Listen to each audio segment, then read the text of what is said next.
Floating cities have long captured our imaginations, and now they're closer to becoming a real-life marvel with Oxagon. Saudi Arabia has just unveiled awe-inspiring plans for this ambitious project, set amidst the tranquil embrace of the Red Sea. In this video, we're diving deep into the captivating vision behind Oxagon and its role in the grand Neom development. What's the whole idea here? Why build a city on water? And what possibilities does it hold? Of course, every remarkable venture comes with its set of challenges and concerns. Let's explore the bold and audacious world of Oxagon, where innovation meets the gentle sway of the sea. But before we begin, we would like you guys to subscribe to the channel, like the video, and hit that notification bell icon so that you don't miss out on any amazing and entertaining content. Oxagon will be an octagonal-shaped floating industrial complex covering about 250 square kilometers off Saudi Arabia's Red Sea coast. It sits within a much larger 26,500 square kilometer mega development known as Neom. Neom as a whole aims to be a model futuristic city, a sort of blueprint for tomorrow.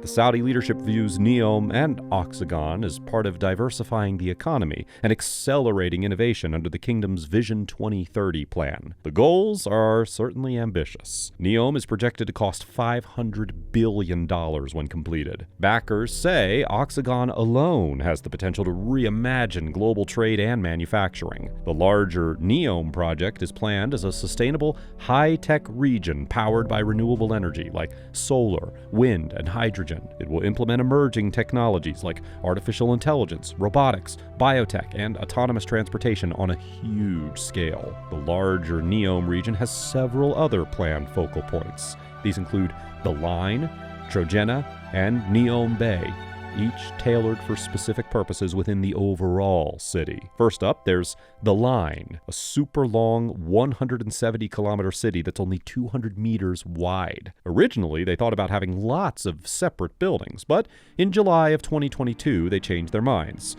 Now, it's going to be one continuous glass structure. Oh, and it's going to be car-free. You'll find everything you need within a short 5-minute walk. Then, there's Neom Bay. They started working on this in 2019, with plans to finish in 2020. The cool thing is, they're building an airport at Sharma. You'll be able to hop on a flight from Riyadh and land right in Neom. Next, we've got Neom Bay Airport. It's gearing up for commercial flights, and it's even got its own IATA code, NUM. This place is about to become a hub for travelers. Then we've got Trojena. It's about 50 kilometers from the Gulf of Aqaba coast in the Sarwat Mountains. Even though it's in the desert, it's cooler than the rest of Neom. So cool that you can now ski in the Arabian Peninsula. Next up, we have Sindala, which is all about luxury. They're planning a huge resort complex with a marina and 3 fancy hotels. It's like a dreamy vacation spot. They even built a golf course with an ocean view. Now let's talk farming. Neom wants about 6,500 hectares of land to become farmland, and they're really into genetically engineered crops. Lastly, there's Inoa. This subsidiary is all about renewable energy, green hydrogen, and zero-waste desalination. They're making sure Neom is sustainable and environmentally friendly. But why make Oxagon a floating city? Building on water instead of land allows greater freedom and flexibility in design. For example, the octagonal shape aims to maximize space along the coastline. Floating structures can be positioned to minimize disruption to marine ecosystems. The philosophy is to enhance natural habitats rather than replace them. Importantly, building on water instead of land allows expanding real estate and infrastructure as needed. With climate change concerns like sea level rise, floating architecture is garnering global interest. Dubai already has floating hotels, and projects are being pursued in places like French Polynesia, Singapore, Maldives, and South Korea. Saudi Arabia views floating platforms as enabling Oxagon to become a thriving trade, manufacturing, and research hub. The open waters also support global access and efficient logistics. So, what exactly is planned for Oxagon, this future floating city? Oxagon will specialize in high-tech, sustainable industries to support Neom's knowledge economy goals. The city will have extensive R&D facilities like an oceanographic research center to develop leading marine science and blue economy initiatives. Educational and training programs will nurture talent. Oxagon aims to be a launch pad for futuristic technologies. These include renewable energy systems like solar, wind, green hydrogen, and tide unlimited power. Robotics, autonomous vehicles, AI, and machine learning will enable automation and innovation. Sustainability is woven throughout Oxagon's design. Architecture and infrastructure will utilize eco-friendly, energy-efficient materials. Food production will leverage hydroponics and aeroponics in a circular system, minimizing waste. Of course, people will live here too. Plans for attractive residential districts. Amenities like parks, retail, entertainment, and outdoor recreation will make Oxagon livable and enjoyable. The city will implement smart systems to manage infrastructure, data, and services to residents. Overall, Oxagon presents a vision for what manufacturing cities of the future could look like. It aims to be a magnet for dreamers, creators, and pioneers among global companies and talent. Challenges and concerns. Now, there's no doubt that a project as huge and futuristic as the Neom is bound to garner some mixed reactions. In October of 2022, Neom was picked to host the 2029 Asian Winter Games, but not everyone was thrilled. Some were worried about the environmental impact. They questioned how could you have a winter sports event in a hot desert? They also raised concerns about energy use and using up local water. Some even thought that it was, quote, awful for our sport. Now, you've got experts who wonder if all those sleek sci-fi vibes in the concept art can really become a reality on this massive scale. Marshall Brown from Princeton University thinks it's a real challenge. There are so many factors at play, and making it all look super futuristic could get tricky.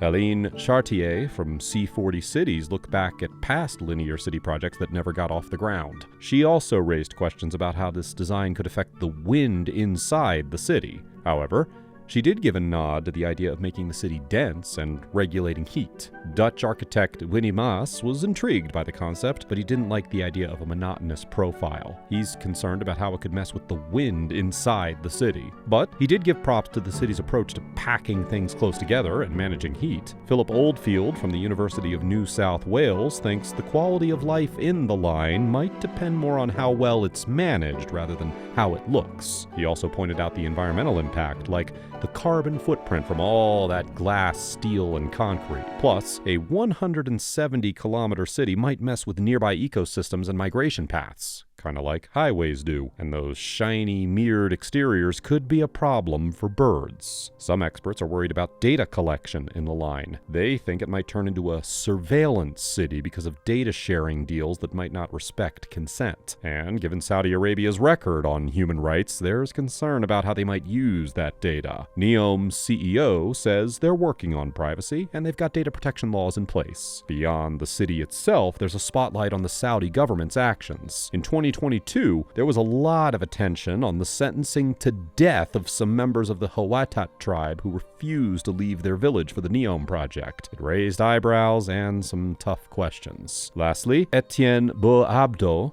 an architect and urban planner, thinks those 3D images look more like video game designs than architectural plans. He's got a point that they're talking about tech that's not quite real yet. Many of the project's big ideas, especially in energy and transportation, are still in the maybe one day stage, lacking real prototypes. Constructively, this idea of a super dense and zero carbon city sounds like a utopia. Can such a radical city environment make people happy and build a strong community? What about privacy and mental health? As Neom takes shape, it's going to be fascinating to see how it all works out. This thin strip of city in the desert could change how we build and live for generations to come. In closing, Neom represents a bold, future-focused vision for Saudi development. It aspires to be a thriving hub of innovation, trade, and discovery. Realistically, though, there are monumental engineering, sustainability, economic, and political challenges facing a project this far-reaching. It remains to be seen if and how their grand vision can overcome the barriers and skepticism facing a development of this unprecedented scale. The future of urban living has taken an extraordinary turn with Oxagon. If you're as captivated by this floating city as we are, let your thoughts flow. Share your opinions in the comments down below. Do you think Oxagon will redefine the way we live and build our cities? And if you enjoyed this video, make sure you hit that subscribe button and don't forget to give the video a thumbs up. Thanks for watching, and we'll see you in the next video.